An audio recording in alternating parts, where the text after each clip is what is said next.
Welcome to the Apple Insider Podcast. This is your host, Steven Robles. Today, we're going to do a deep dive on what to expect from the M2 chip. And then, friend of the show, Jason Aiton, joins us for some talk about 1Password supporting crypto wallets and is Spotify taking over the podcast industry. This episode is brought to you by our friends at Helix Sleep and Coda, our new sponsor there, coda.io/AppleInsider for great collaboration tools for teams. We'll talk about them in a moment. And joining me this week is my friend across the pond, William Gallagher. How's it going, William? Hello. It was going fine, but we really have to talk about M2. I'm so over Apple Silicon. It's Intel and something Lake, whatever the new Lake is they're going to do in a few years' time. That's going to be faster than something Apple did last year. That one, I'm really into that. That's where I am. Oh, yeah. No, I don't know about that, William. I think, like your Apple Car predictions, that's on shaky ground. We'll just say... We'll just say that. Well, shocked. As we've been doing recently, did want to give some shout outs. There's been many 5-star reviews in the last couple of weeks. This username, I don't know how he did this and got by the copyright, but his name is Apple WWDC in the Apple Podcast note. He says his whole family listens together. He's from the USA, so thank you for that. Lee Cantwell from Great Britain. Do you know Lee? Do you know Lee personally? William? Well, we're not supposed to talk about it. Oh, okay. It's top secret. Can't explain. Sorry. Okay. Top secret. I totally understand. Yeah. I totally get it. Yeah. We're like that here. Yes. Okay, very good. Mm-hmm. Keith from San Diego. Thank you for the 5 stars. And then DHRUV. I'm not exactly sure how to pronounce it, but he's from India. Gave us a 5-star rating. Also said, keep telling William to watch Ted Lasso. So all the way from India, William. India it's a fine country. I really admire India. It's such a rich history. But promoting Ted Lasso, that's it. No, I'm sorry. Just writing it off. Okay. Yeah. Okay, I see how it is. Ebo from Great Britain also. Guitar player BP from the USA. I Gauge It from USA. Chewy Lad from New Zealand, another New Zealand listener. And Anne's the Cat from Australia. People all over the world, William, listen to us talk every week. Isn't that awesome? Yeah. Actually, I should warn Ebo about Lee. Really? Yeah. Yeah, exactly. Ebo, I'll phone you later. Okay. Okay, yeah, very good. And those are leaving reviews. A couple of you put your name and where you're from actually in the written review. That helps because, the usernames in Apple are all crazy. So if you want to keep doing that, I'll keep doing shout outs. You guys keep them coming in. I wanted to take a moment. We don't typically comment on world events, but I feel like this one is pretty significant. Yeah. And just want to say that our hearts go out to the people of Ukraine as news broke earlier today and last night or Wednesday night that Russia has invaded Ukraine. We've had a couple articles on the site talking about how it's kind of affecting the technology stocks and taking that take of it. But obviously it's a very serious situation. And so just want to take a moment and actually recognize it. Our hearts go out to all those in Ukraine and just hope it resolves quickly and safely. I don't know if you have any thoughts on that. I do. I mean, I particularly on my mind is Julia and the gang at Macpur, the people who make Setup. They're based in the Ukraine. They released a statement saying that the services will continue, which it's very good of them to think of all the users when all the users are thinking of them. But hopefully they'll be okay. I did not know they were from Ukraine. Well, yeah, for sure. I don't know if you guys listen to the show, but I hope you are safe and stay well. So there's a YouTuber, CGP Gray, if our listeners are familiar with him. He actually has a video that it was released a while ago called Rules for Rulers. And it's a little bit tongue-in-cheek, but I think it's a very interesting video. He actually tweeted it today with no context, just the link. And so I'll do the same. I'll put that link in show notes. It's a curious video, especially in light of recent events. All right, well, let's move on to some actual tech news. iOS 15.4 Beta 4 actually was released earlier this week. I updated my iPad Pro and Mac. The macOS Beta 4 also came out. Those AirTag anti-stalking features that Apple talked about is included in the beta. And interestingly, we didn't know this was coming, but there's a new Siri voice in the latest beta for iOS and iPadOS. Have you gotten a chance to test out that new Siri voice? I listened to a little segment of it just to hear the difference. And people were telling me it's quite a neutral voice. And I can't decide. I suppose because I'm not American, I can't tell you what's a neutral American accent and what isn't. Do you like the voice? Have you switched to it permanently? It's an interesting voice. I did not stay on it. My 12-year-old son actually had some interesting thoughts on the different Siri voices. And he thinks one of them sounds just kind of like a a punk teenager, which I assume he would be well equipped to tell, being a teenager himself. But I'll let our listeners guess which Siri voice he was talking about there. Tweet at us, William and myself, which you think it is. I thought it was an interesting voice. It does sound neutral, but I did not keep it. I actually, because I'm partial to you guys across the pond, I keep it on the British voice Siri. Oh, right. British male or female voice? British female. Yes. I like to feel like I'm 007 or The King's Man. I just watched that movie recently. Did you see that movie? No, I know about it, but I haven't seen it. Yes, yeah. Okay, you recommending it? I enjoyed it. Yeah, I enjoyed it. I like the Kingsman movies, but no, I keep it on the British voice. Now I'm curious, William, do you keep your Siri on the British voice or an American voice? I keep it exactly the same as you, actually. British female. My wife Angela goes for Irish female, partly because she was bored of it, but also it's kind of become a new friend in the car when you're driving. The thing is, in Britain, the default, I'm not sure if this is still the case, this may have recently changed, but for the longest time, the default for Siri here was British male. But Siri started later here, or I got a phone with it much later here. By the time I was able to use it, I was so familiar to hearing the American voice that Siri was a woman to me. So, well, who is this bloke pretending to be Siri? So switch straight away. Very good. Yeah, I keep mine on female too. So listeners, also let us know, which Siri voice do you use? My son, who called one of the Siris a punk, actually keeps his on the Indian Siri. Oh, right. The Indian male Siri voice. So, yeah. Is that available in, as I say, American, in English? Yeah. It's an English speaking. I might try that. Indian accent. Oh, yeah, okay. Yeah. There's also a South African, which is very interesting. I was close to using that. That's my close second. Oh, wait, sorry, I can't try the Indian one because the Ted Lasso thing with I see. Yeah, I would have done that right away. And now, what can you do? Not petty at all. Not petty at all, William. I see. I see. So I didn't even know if I wanted to mention this one, but Ross Young, he is a supply chain analyst. He reports on leaks. He's actually very accurate. He is actually claiming that Apple is developing a foldable MacBook with a possible 20-inch screen.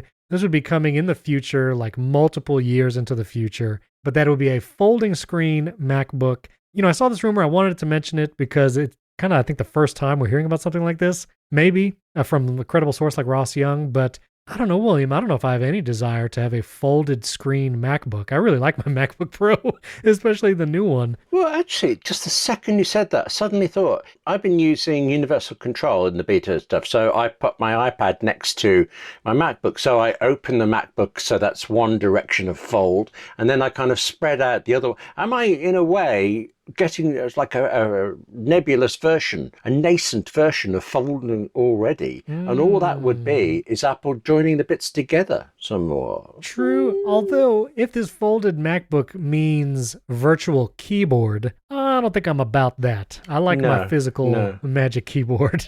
Oh, funny you should say that, though, because just today I read a patent of Apple's where a future version of the Magic Keyboard will be the Mac, that everything will be in the keyboard except the display for it. It's quite fascinating for it. It actually, I mean, here in the UK, it throws me back to the Acorn Electron, and in the States, here as well, Commodore 64, that kind of, I mean, it's much, much slimmer, the drawings and the patent for it. It's not much thicker than a current Magic Keyboard, but it's that idea. And there's even a bit that says you could fold it. So I could see me walking around, casually, flicking out my keyboard. That's true. Just popping it down from somebody else's screen and getting on with some work. That's true. That's the future. Yeah. That'd be interesting. I mean, you look at the M1 24-inch iMac, the whole computer is the chin. Yes. That's the entire deal. That's true. And so you just make a twice thick Magic Keyboard, like on the backside, make it a little more slanted. Yeah, stick an M1 iMac in there. Why not? Yes. The patent for it is something like 130,000 words. And I swear to you, most of it is about how to keep it cool. That kind of thing. That is true. You have a bunch of weird vents on the keyboard. But yeah. So I wanted to point out that there's actually a new Apple store that opened in Abu Dhabi. It is the Al Maria Island Apple Store. And I'm going to put the Apple Newsroom article because it is a beautiful looking store. It is on the waterfront there in Abu Dhabi, and they have a bunch of Actually, they have video and photos of the store, but it just made me want to visit all the wonderful Apple stores. I know there's been ones that open in Los Angeles and around the US, but also around the world. Just beautiful architecture, extremely unique and modern, looks incredible. I don't know, this just looks like one of the best. It looks amazing. Yeah. So did you get a chance to see some of these pictures? Oh, yeah. Enviously. They look utterly good. They also, I remember a very long time ago, Steve Jobs saying the problem with Microsoft is that it has no taste. And I thought that was really cutting and shockingly accurate.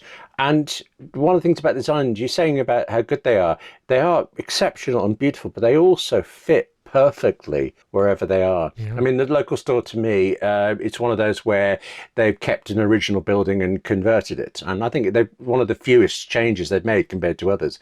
But whether it's taking over an existing building or creating a new one, it looks like it belongs there. And yet it is this exceptional piece of architecture as well. It's just beautiful pieces of work. Yeah. It really is. I mean, I've been to the Glass Cube in New York City, and I also love the Soho store, Apple store in New York City. Again, incredible architecture there. Also, the Grand Central Station store. Oh, yes. That is it just beautiful. It does not take away from the beauty of Grand Central Station. It fits right in, like you were saying. It's just incredible. And I'm looking now, again, making the Microsoft comparison. I could be wrong, but I'm on Microsoft's website, and it says the Microsoft Experience Center stores, that there are 3. It says all Microsoft store locations are closed, but the Microsoft Experience Center is in New York, Sydney, South Wales, and London, England. Do you know if that still exists over there? Yeah, I go all the time. Yeah. I seem to be vaguely aware that it was opening. I've walked by Microsoft stores. I saw somebody in one once. It's just, I'm not knocking them. No, of course not. You're just reporting what you see. Of course. Exactly. Yeah. I like that, though. The Microsoft Experience store. To me, a Microsoft Experience is the blue screen of death. Everything updates when you don't want it. Nobody listens to you. And it all hangs up. But, that could just be me. Tell us how you really feel, William. Wow. That's rotten off me. I'm sure it's completely fine now. Everything. Sure. Speaking of Microsoft still, I guess we'll just mention this now. There was this browser battle that's kind of been going on. Data has come out about the use of Microsoft Edge browsers over Safari and which one is going to take market share. A couple things we have to realize here. Number one, Chrome is the number one web browser used. I think this is US numbers. Google Chrome is used by 65% of computer users. This is like desktop and laptop computers. So far and above number one browser. And then Safari is second with 9.84% market share. But Microsoft Edge is gaining on Safari 9.54. Again, you have to remember when you look at desktop and laptop computers, Windows still is the majority around the world, and especially here in the US. Yeah. So, the numbers are kind of apples and oranges, but I find it interesting that Edge is gaining ground. Of course, Edge is now a Chromium browser. Yeah. So it basically renders the websites just like Chrome does. And then the third place, or after Safari and Microsoft Edge, is Firefox, which I thought was interesting. So I wanted to find out from you, what web browser do you stick with the most? Oh, Safari all the time. I used Edge for a while, and actually I think it's got some really nice features. And considering it's basically Chrome, it's amazing how it manages to be a much lighter and less battery intensive hog than Chrome. I truly can't understand why people like Chrome so much. And when I work with a company and they insist I use Chrome for something, I think, can you not get some better engineer? I mean, Safari, it's like the most standards compatible browser there is, but you can't work with it. So yeah, okay. The one issue, I run into this because when I record podcasts with others, a lot of the tools to record podcasts with guests like Riverside, TriCast, Zencaster, Safari doesn't allow the browser to access hardware audio devices. Oh, I didn't know that. Oh, right. That makes sense. There's some limitation that Safari has due to privacy and security, which is great But when I want to use one of those services, I have to use another browser. And that's one of the reasons why people use Chrome, plus all the extensions. But I will say, with all the Google stuff in the news over the past couple years, and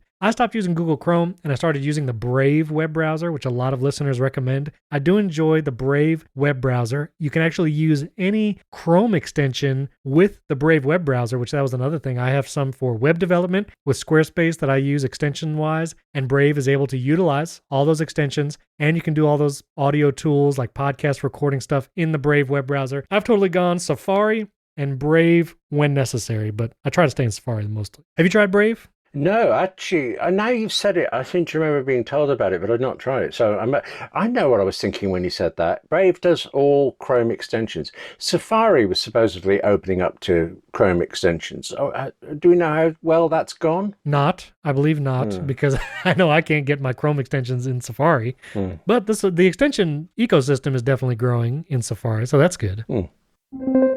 This episode is brought to you by Coda. Over the past couple of years, we've probably all gotten a taste of what it's like to work remotely. I've had that opportunity, not only for AppleInsider, but others with clients. I really enjoy working remotely, but what's difficult is finding the best tools where you can work and collaborate with the team that you're on. You want to make sure the team's on the same page, focused on the same tasks, progress is being tracked. That's why I'm a huge fan of Coda. With teams working all across the country, if your best work is spread out across documents, spreadsheets, different places, you know what I mean? Some people start using Google Docs and some people will use stuff locally on their computer. Then it's a mess to try and find everything later. That's why you need Coda, which is the doc that brings all of it together. Coda is endlessly customizable and it's connected. There are templates for anything and everything. Product roadmap, remote onboarding, meeting notes, you name it, Coda has it. And Coda adapts to growing teams and changing strategies. It can help change how you view information depending on what you need to do with it. And it integrates seamlessly with tools you already use like Slack. Everything in Coda is synced. You make an update to a table, it automatically shows up everywhere. No more relying on copy and paste to keep key projects current. And your team can work on the same information and collaborate the way they want to quickly and efficiently. I've used Coda personally. They have a free tier that you could just try it out. And especially for individuals, I actually use it just for my personal stuff. And it's one of the most beautifully designed collaborative tools. And that's important to me. I want my tools to look good. And with Coda, you can solve for just about anything. Right now, you can get started having your team all working together and on the same page for free. Head over to coda.io/AppleInsider.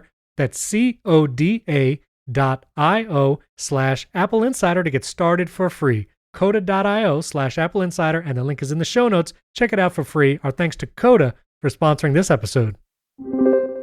So I wanted to talk about the M1 versus M2 chip. There was a rumor recently that Apple's VR headset that's coming might be powered by the M1 chip, which I find a little strange. If the M2 chip is going to be announced this year, it feels like it would more likely be powered by that M2 chip, but we'll see when that comes out. But from what we can expect, I've been talking a lot about when are they going to introduce the M2 and when are they going to still release M1 Pro and M1 Max computers, because we still have the larger iMac and the Mac Pro, and would it be weird to have the M2 chip announced at the similar time as M1 Pro and M1 Max computers? So just to give everyone kind of an idea of what the difference is between these chips, currently we have the M1 chip, that was the first Apple Silicon chip for Mac, and the M1 has an 8-core CPU and 7 or 8-core GPUs. The M1 also has limitations when it comes to RAM and external displays.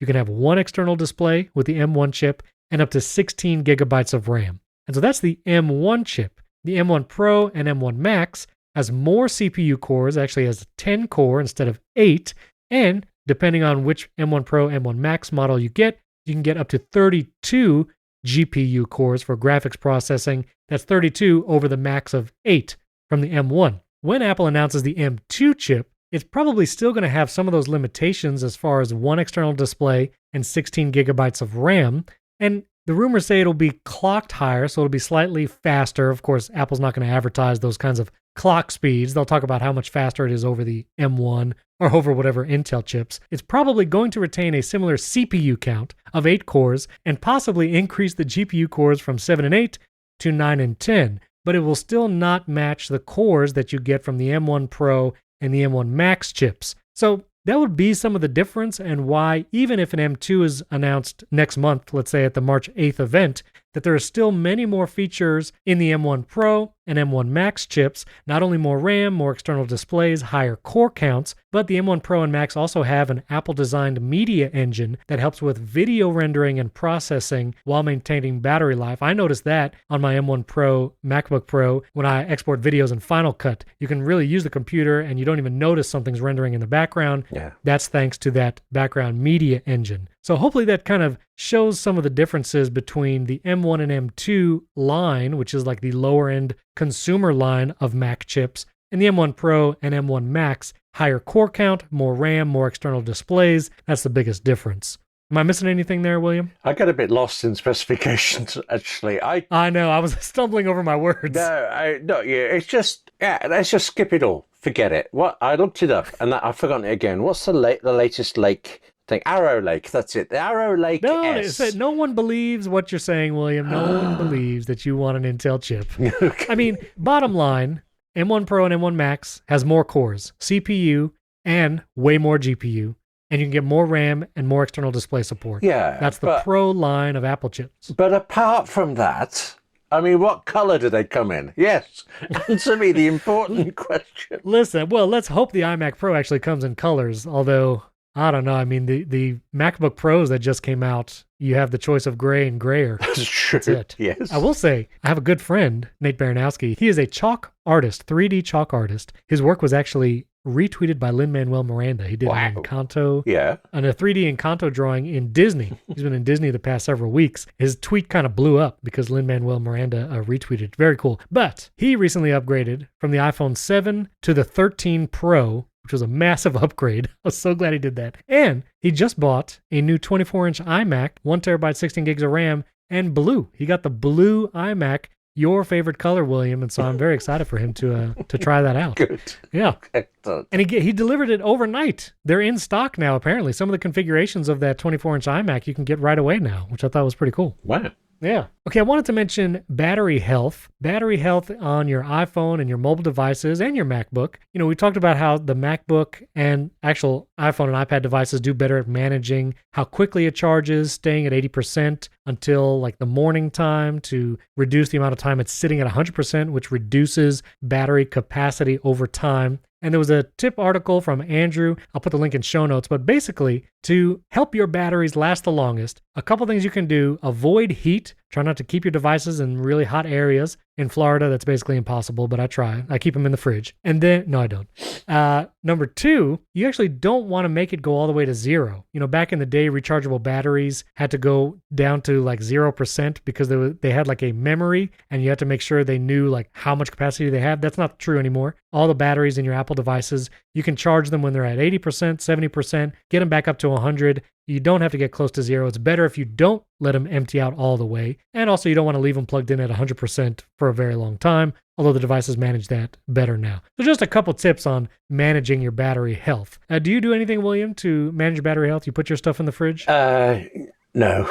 Not a thing. I'm currently having problem. I have a spare iPhone SE I use for recording audio on sometimes, and the battery life is so poor that I have a bad habit putting it back on the charger on my desk stand every time I finish, and that means it's always topped up, but it means it never goes very low for it, and I'm pretty conscious that I must be damaging it overall. But if I forget and I leave it out overnight, even not doing anything, I don't have enough to record on the next day. So I should probably swap it out for a better battery life. Yeah, or just wait for that new SE. The new SE should be coming out. Yes. Just saying. Also wanted to mention Find My notifications. You know, the whole AirTag thing and anti-stalking features have been in the news. But also, I actually got a you left your iPhone 13 Pro behind notification on my Apple Watch. And I took a picture with my iPhone 13 Pro of the notification on my Apple Watch. And I tweeted it out. It actually got a lot of traction because it's kind of hilarious where I have my iPhone 13 Pro in my hand and I get a notification on my watch that I left it behind somewhere. Oh, no. Hang on. There's one thing I don't understand, Inspector. Yeah. I'm looking at that photograph. Yes. That doesn't look to me like a notification that's just popped up. It looks like you've gone into the list of notifications, and that means it could have been in the last, well, it was 1 minute ago, but it could have been... Yeah, it was 1 minute ago. Yeah, I mean, it's a long time. So when it's... I got this notification while driving. Oh. So I was driving home This notification popped up just a couple minutes before I pulled into the driveway. I would have taken it sooner, but I was driving. I wanted, to get it in real time. But my iPhone 13 Pro was literally in the seat next to me as I was driving. And so when I took this picture, I was like, I don't know how it possibly thought that I left my phone behind. So it's just very strange. And maybe there is some updates to all the Find My stuff in iOS 15.4 beta. So I'm hoping some of these false positives get addressed, because it makes the whole system less useful when you're like, I don't know what to trust, kind of thing. Interesting. Do you get a lot of those false notifications? No, I get a lot of notifications about Wi-Fi. As I'm driving along, I'm suddenly told this Wi-Fi setting isn't connected to the internet. And I'm thinking, well, I don't care. That's the shop on the corner's Wi-Fi, not mine. And then I'm gone. And I keep getting the private relay is on, is off, is on, is off. The only false positives I get are when we drive on the motorway here and we cross over a regular road, I can't think of a word for it, where the motorway is on a bridge that goes over a normal road, but that normal road has a 30-mile-an-hour speed limit. I will be warned that the motorway has a 30-mile-an-hour speed limit instead of 70, and you know it's wrong, and Siri's getting a bit please watch your speed kind of thing at me, and I don't know why it goes wrong. I don't know how you would fix that kind of thing, but yeah, you get a bit narked with a few false positives of any description. Right. It's like, I trust these machines and they're letting me down. Exactly. Speaking of trust, William, yes. You had two articles that I have to take issue with. Big issues here. Okay. First of all, you had a switch from Dropbox, how to use iCloud folder sharing and replace Dropbox. I said, okay, let me click into this. It was a good article, very nice. The one issue I still have, and this is like day 200 of something of asking Apple to change this, but all the reports and the investigation that I have done, which is basically just asking people, if you do not have an Apple ID, you cannot download files and folders from an iCloud Drive share, even if you have all the settings to anyone with the link can view and download. You have to have an Apple ID to download anything from the iCloud folder sharing and file sharing, which is crazy. And so it cannot replace Dropbox until it adds that. And I'm really hoping WWDC, they address that. But I mean, is there any update on that? Like, you haven't noticed anything different, right? I don't understand. Why do you know anybody who doesn't have an Apple ID? What's going on there? I do. What crazy people are you working with? I work with people. I also have clients that, I do website stuff for, and I'll try to share something. And I've had a couple being like, even international people, like, we don't have an Apple ID and we can't do anything with this. Wow. I genuinely didn't know that was the case, and that's a failing of mine. I will dig into that and update the article. Thank you. Yeah, I think it's just an interesting point, because I 100% want to replace Dropbox. I don't want to use it anymore because I'm paying for iCloud. I store all my files there now, but every once in a while I got to share something, and I don't know if the other person is an Apple user or not, because we've just interacted via email. And so I'll just by default use Dropbox, so I know they can download it no matter what, whatever device, whatever accounts they have. And so that's the deal with iCloud folder sharing. So Apple, please change that. Let us share without needing an Apple ID so the user can download it without it. And then the second article, this is even a bigger issue, William. I have a big issue here. Listen, I thought if I took the hit on that first one, I'd be okay. But no, there's a second one. All right, I'm on the ground. Yeah, kick me. Fine. This one, yes. You have an article talking about how Emmy Wassam, the actress, is going to be in a new Apple TV Plus original called The Crowded Room, and that she is known for the movies Shameless, or the TV show Shameless, and the movie Day After Tomorrow. And I said, wait a minute. Of all the movies Emmy Wassam has been in, William chose The Day After Tomorrow, a disaster movie, and the TV show Shameless. What about Phantom of the Opera, where she was the lead role? Was she the Phantom or was she the Opera? Well, she... Very good. She was Christine. Okay, can I just... She was Christine. There's an inherent knocking of the show Shameless here, and I'm not having that. I've actually not seen the version of Shameless that she's been in, the American one, but it's based on the British original, and they're both exceptional pieces of work for it. So you can knock The Day After Tomorrow, you can knock me, but you can't knock Shameless. Okay, I won't knock Shameless. Okay. And I actually loved The Day After Tomorrow, but that's just because I like bad disaster movies, which I feel like that fits into that. But I'll just say she was also in The Phantom of the Opera as Christine, and her schooling and education was in music, and she That's her singing in the Phantom of the Opera movie. Wow. And so whatever you think of the movie and how it portrayed the musical, I think her singing is incredible. So just throwing that out there. Okay. Just wanted to give Emmy Wassum some credit. Okay, that's it. I'm not going to rail on you anymore, William. I hope that I was mostly Yeah, just this kidding. time. Okay, Yeah, this time. fine. When the Apple car is not announced. I was just thinking that. You knocked me from my completely accurate one day Apple car. One day, just every event, it's coming. Yeah. One day you'll be right. There are loads of people out there who predict what's coming in the next event, and they get taken to task, but you mock me for knowingly getting it out there. I just want to be the first, you heard it here first, guy, even if I have to keep saying it several times, and well, hundreds of times so far, until I'm eventually right. But one day... A broken clock. It's right twice a day. And so, and I'm only aiming to be right once. You see, I'm limiting my ambitions, and I'm putting effort and consistency into every mention. That's right. Of it. That's right. Okay. This episode is brought to you by Helix Sleep. Listen, I've tried several internet mattresses over the years, trying to find the perfect one, the one that actually works for me. And I have to be honest, the best mattress that I've found so far is the one from Helix Sleep. Listen, if you struggle sleeping or maybe you're not comfortable when you sleep, you know the effect that has on you the next day.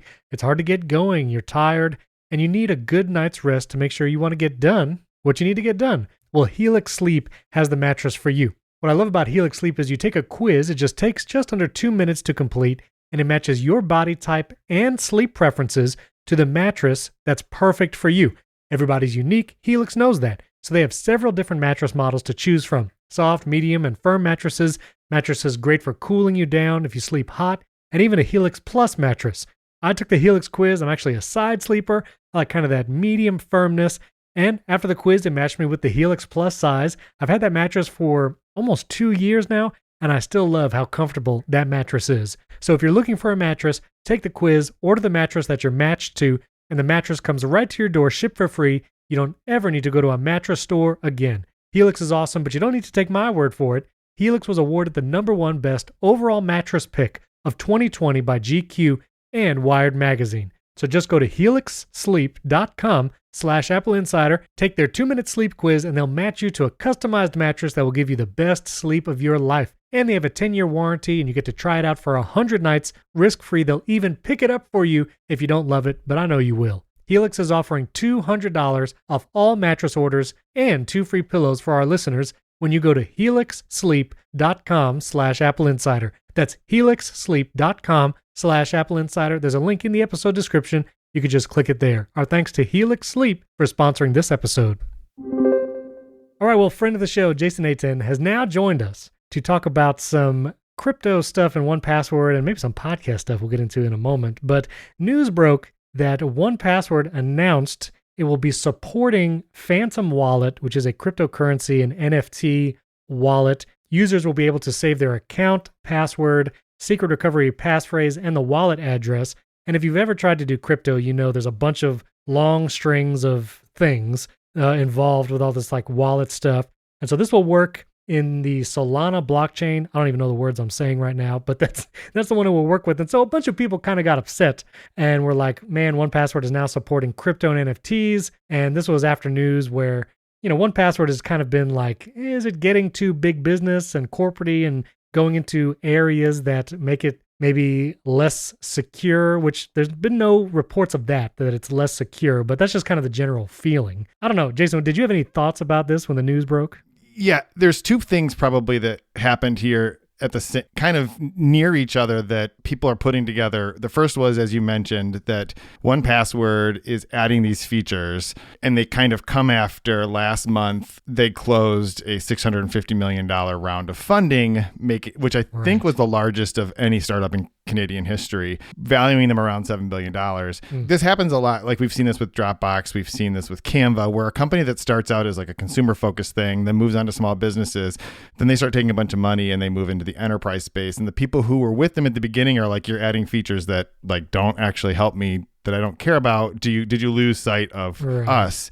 And the truth is, like, yes. In fact, I talked to an executive at a not 1Password, but at another company recently and asked this very question, like, why do you go after the enterprise? And they said, because it's easier, right? Like if we could sign 100 consumers to our service and we get 100 subscriptions, or we could sign 10 businesses and we get 100,000 subscriptions. And enterprises are a lot less price sensitive, budget conscious than consumers and small businesses, so they can charge more. So there's that. But I think in this particular case, the thing that has people feeling weird is people still think of cryptocurrency as a scam. And you don't really want the place where you're storing all of your super important private information to be associating itself with something that you might think is a scam. And so, like, just to also clarify all those big words you were saying before, what they're doing is two things. One, they're connecting with Phantom, which is a wallet that you can use to store digital assets. Right. Using their API so that if you open a Phantom wallet, you can, with one click, if you already have a 1Password, save all your information over into 1Password. So that's one thing they're doing.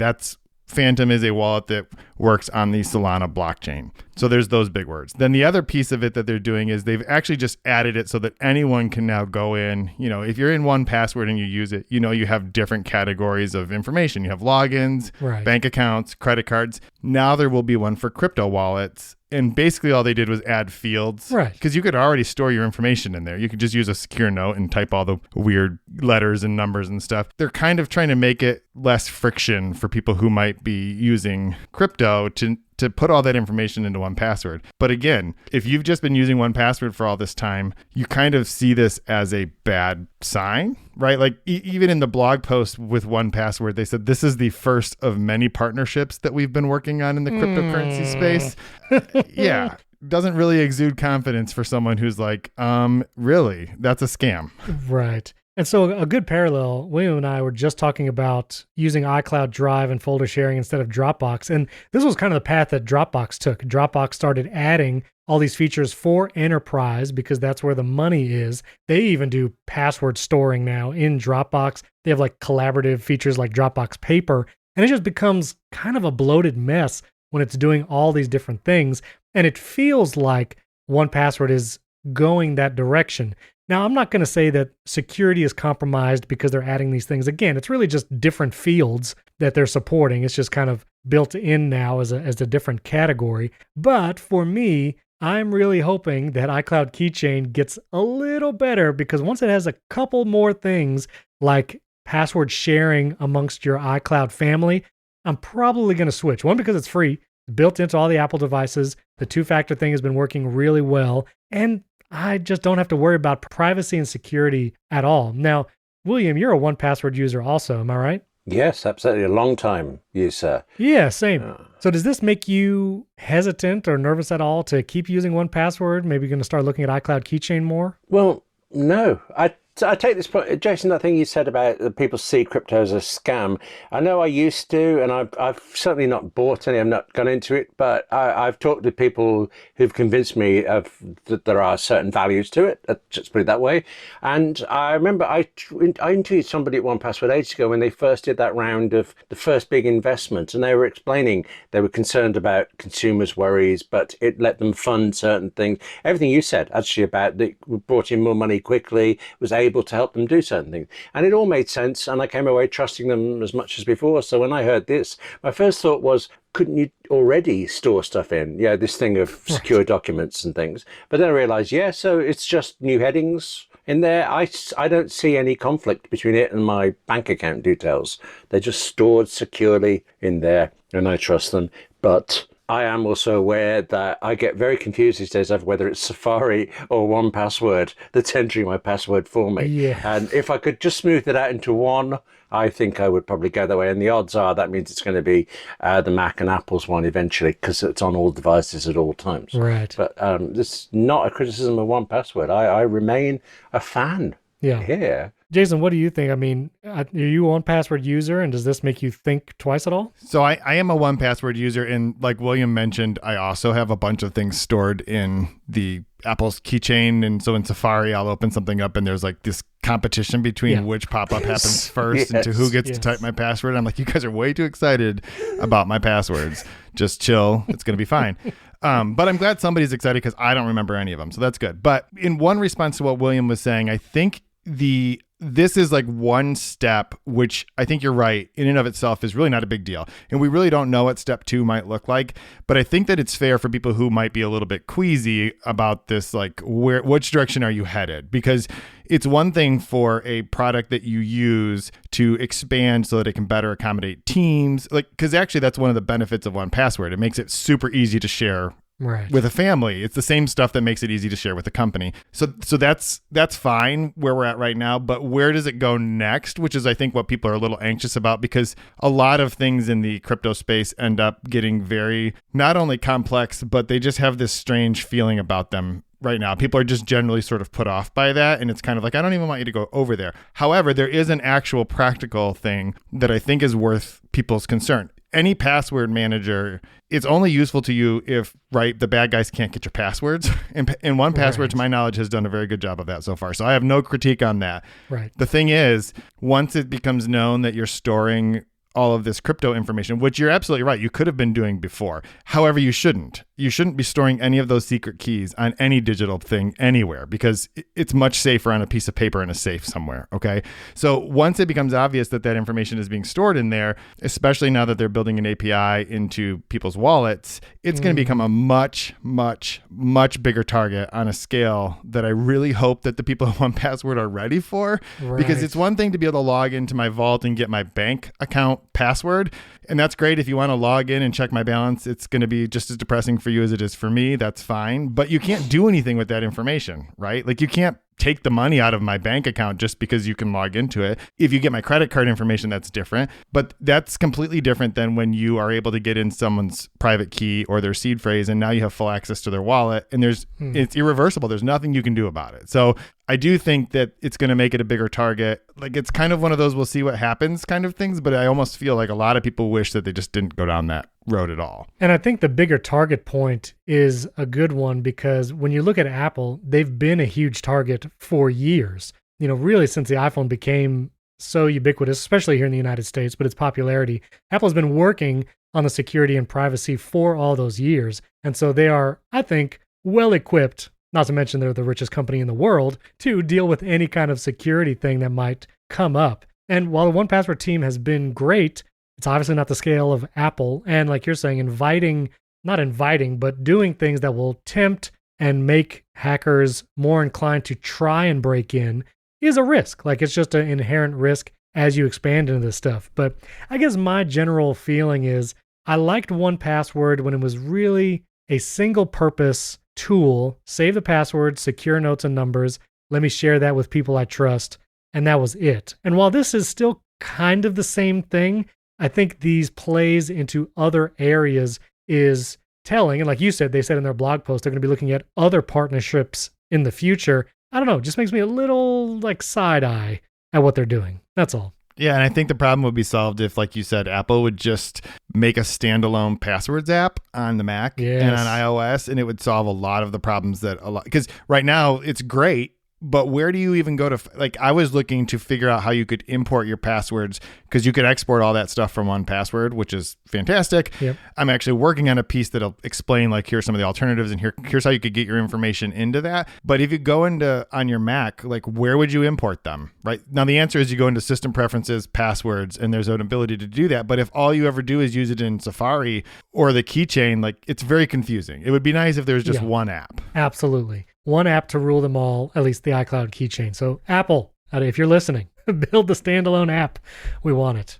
All right, well, since I have both of you also, and because I love podcasting and Spotify is trying to kill it, I want to talk about Spotify and podcasting one more time, because I don't think we've talked about it on the show, but most recently, Spotify bought 2 more podcasting companies. They bought Chartable and Podsights, which are podcast analytic tools that podcasters can use to get more information about their audience and how they can target. And there is some tracking tools involved with those services. Spotify is in talks to buy the company Audio Boom, which is another podcast hosting, but also advertising and ad attrition company. And so I did a personal video on all of this, but I just don't like it. You know, Spotify is really trying to be the main hub for podcasting. And the danger is, quote unquote, is if Spotify is able to acquire all of these big names in podcast advertising and marketing and hosting and creation, they already have Megaphone, they have Anchor. They will be the place where podcasters have to go if you want to try and monetize your podcast. If all the advertisers just want to work with Spotify. Now, that's not happening yet,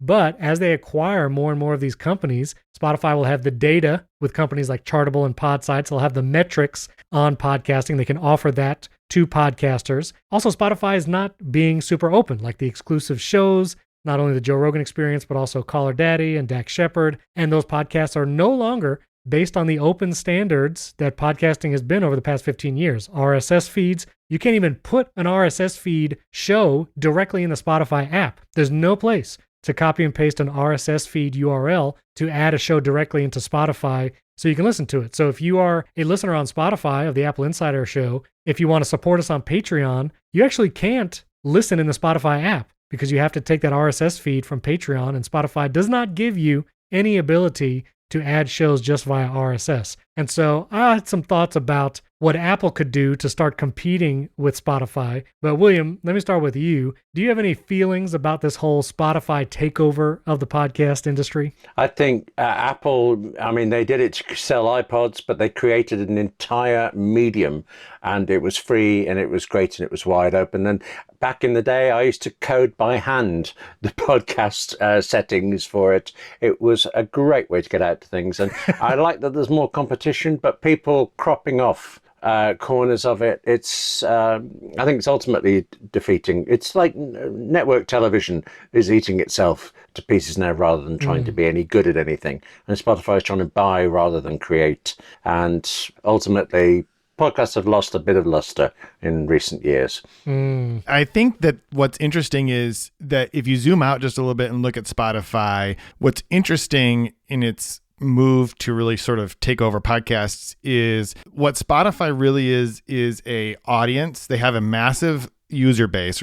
So they're obviously a platform, and they don't make that much money streaming music, right? That industry, streaming changed the music industry, but it didn't change the economics enough that there's nothing different about streaming music through Spotify from a user's perspective than Apple Music, or I guess there's other services out there, YouTube Music, Amazon's Music. It's the same music, right? There's nothing different about it. And so all they can do is charge people a monthly fee and pay music labels, and they can keep the difference. But you can't charge anymore because, right, people aren't going to pay more than they could pay at another service because, again, it's the same content. Right. It's all the same content. So Spotify basically said, well, what else could we do with these people? They're already listening to audio. Oh, there's this other form of audio. Let's start doing that. But the irony there is that all the players were free, all the content was free, and podcasters make money by basically reading ads was the way it obviously started. And then it started to get a little bit more sophisticated with dynamic ad insertion. So in order for Spotify to really justify its investment there, it's got to figure out a way to monetize it. And it turns out that the only way to monetize it is to own the whole thing. Right. And so really Spotify is trying to become Facebook, but of audio, right? Because Facebook owns the digital ad stack for attribution for things like games and app installs and that kind of stuff. Spotify is going to try to own that for podcasts and for audio in particular, because you can't just start inserting ads. I guess the free version of Spotify might have ads. I don't really know how that works because I haven't had the free version for a long time, but nobody would let you stick ads in the middle of their songs, right? So they can't just use it there. But what's interesting about these two acquisitions, Chartable and Podsites, Chartable is basically the Google Analytics of podcasting. It gives you insight into who your audience is, which is a useful thing to know where your audience is coming from, both in terms of your own marketing as a content creator, but also to be able to give that information to advertisers. And then Podsites solves a very interesting problem podcasters have, which is attribution, right? If you read an ad, the only way the advertiser knows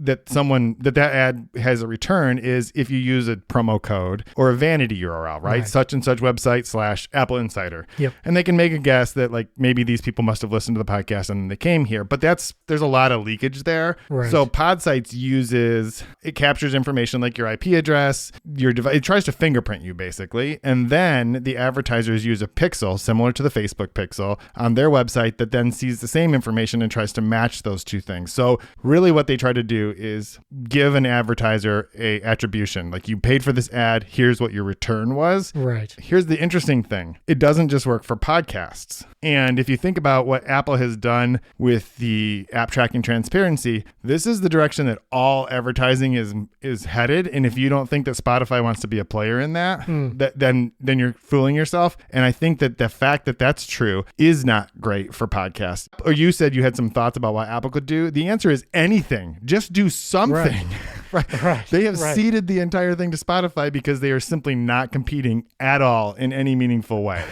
So I'm going to put a link in the show notes. Buzzsprout actually has a list of what are the most used podcast apps all over the world. They have a bunch of data for it. The Apple Podcasts app is still number one with 37% of all podcast listeners using the Apple Podcasts app. But Spotify is right there in number two. And if you think about it, Spotify has not been doing podcasts anywhere near as long as Apple.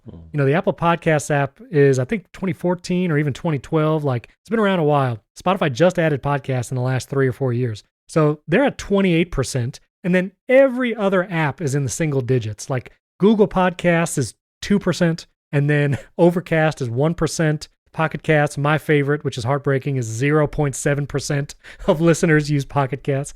But Apple Podcasts still has the lead as far as users. And so what I think Apple should do is, yes, anything, but a couple things is, one, make the Apple Podcast app the best listening experience. There's some things they can do, take some cues from Pocket Casts and using like the up next and customizable features for how you manage new episodes, but also introduce features like the transcriptions that a lot of the open podcast community is trying to get transcriptions to be more accessible and easier for creators to include in their shows. Apple can just build a tool that says, hey, use Siri for free to transcribe your podcast. You'll have to make some edits because it's not perfect. But then the Apple Podcast app will have a button right where you can see the transcription right there as you listen. That'd be something totally unique. Also, support a very high maximum amount of characters because our show notes keep getting cut off in the Apple Podcast app.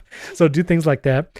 But also offer great creator tools because they have the subscription services now. Like, we have a subscription where you can subscribe to the Apple Insider show, and for $5 a month, you get the ad-free thing. Better those tools so creators want to use them, and even maybe buy some of those big shows, but instead of making them exclusive like Spotify is doing, keep them open, just label it as an Apple Podcast, and they'll still benefit from shared ad revenue in those shows.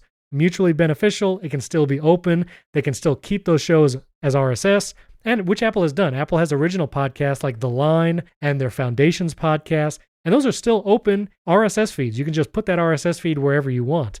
And so those are just a few things I think Apple could do, and I hope they do, so Spotify doesn't keep just eating up all these companies.